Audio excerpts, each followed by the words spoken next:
Welcome to the Slop Farm. Enjoy the video. You'll begin by ensuring the iPhone is updated and backed up.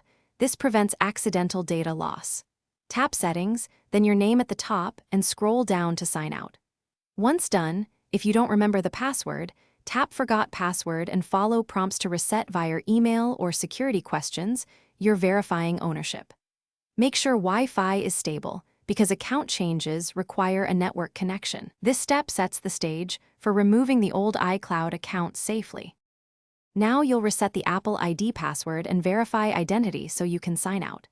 If you can access the account's recovery email or trusted phone, choose Reset and enter the temporary code.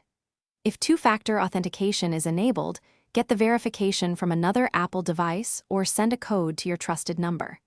If you cannot access those, start account recovery. It's slower, but it reestablishes control.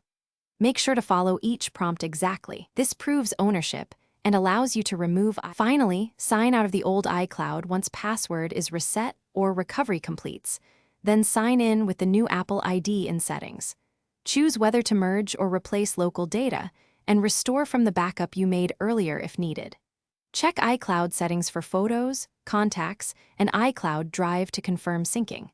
If Activation Lock or Find My iPhone blocks the change, you'll need Apple support and proof of purchase.